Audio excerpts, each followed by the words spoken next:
Shalom, మీకు ఉదయకాల శుభములు. అనుదిన వాక్య ధ్యానం డైలీ బ్రెత్కు మీకు స్వాగతం. Praise the lord. ఈ దినము కొరకు సిద్ధపరచబడిన దేవుని వాక్యము కీర్తనల గ్రంథము 30వ కీర్తన 11వ వచనం. నా ప్రాణము మౌనముగా నుండక నిన్ను కీర్తించున్నట్లు నా అంగలార్పును నీవు నాట్యముగా మార్చియున్నావు.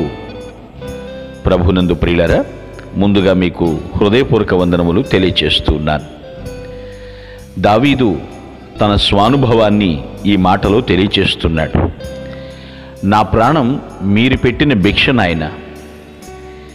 మౌనంగా కోపంలోనికి దిగిపోకుండా ఎప్పటికప్పుడు తెప్పరిలా చేస్తున్నావు అంటూ దేవుణ్ణి స్తుతిస్తున్నాడు. నేనెప్పటికీ మౌనంగా ఉండను, నిన్ను కీర్తిస్తాను. కొన్ని సందర్భాల్లో సియోనులో మౌనముగా నుండుట దేవుని స్తుతించుటయే అని వ్రాయబడిన ప్రకారంగా అన్ని సందర్భాలని కాదండి. అయితే ఇక్కడ భక్తుడు దావీదు చెప్తున్నాడు, నేను మౌనముగా ఉండకుండా నిన్ను కీర్తించేటట్లుగా నా జీవితాన్ని నిలబెట్టావు. ఎలా జరిగింది ఇదంతా? దేవుడు దావీదు జీవితంలో ఎంత మార్పు తీసుకొచ్చాడో చూడండి.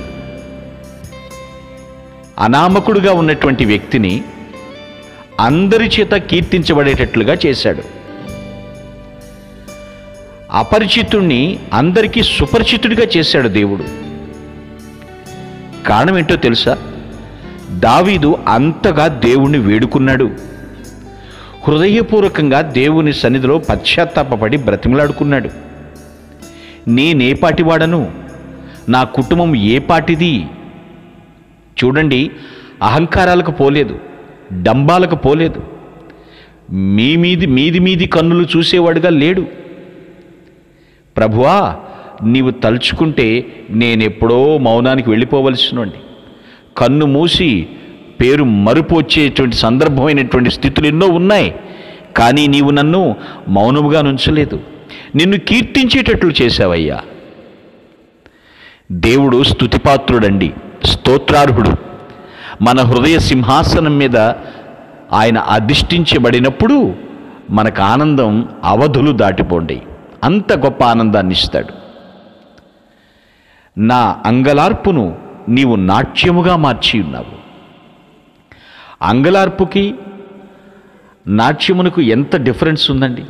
క్వైట్ ఆపోజిట్ కదా. అంగలార్పు దుఃఖముకులై, శోకముకులై, ఎవరు కదిపితే కన్నీరు కారిపోయేటట్లుగా అంత అంగలార్పు స్థితి నుంచి నాట్యముగా మార్చి ఉన్నావు. పట్టలేని ఆనందం. కొంతమంది ఆనందంతో గంతులు వేసేస్తూ ఉంటారు, చూసారా?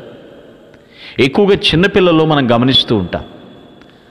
వారిని కోరిన కోరిక తీరినప్పుడు, వారు అనుకున్నది పేరెంట్స్ ద్వారా పొందుకున్నప్పుడు చిందులేసేస్తూ ఉంటారు, వావ్ అని. ఇక్కడ అంగలార్పు నాట్యముగా మార్చి ఉన్నావు. జరిగిపోయిన దాన్ని బట్టి దేవుని స్తుతిస్తున్నాడు. నిన్ను కీర్తించున్నట్లు జరుగుతున్న దాని గురించి మాట్లాడుతున్నాడు. అంటే ప్రభువు గతము, వర్తమానములు, వర్తమాన భవిష్యత్ కాలంలో ఉన్న దేవుడు. ఆయన ఎప్పటికీ చెయ్యి విడిచిపెట్టాడు. ప్రభువునకు అసాధ్యమైనది ఏదీ లేదు. ఇది నువ్వు హృదయపూర్వకంగా గ్రహించిన రోజున దావీదు వలె నువ్వు కూడా దేవుణ్ణి వేడుకుంటావు, హృదయపూర్వకంగా బ్రతిమలాడుతావు. దావీదు జీవితంలో ఎటువంటి అనుభవాలు జరిగినవో మనకు కూడా అనుభవాలు జరుగుతాయి. కేవలము చేతులు ముడుచుకుని ప్రభువా ప్రభు అంటే కుదరదండి.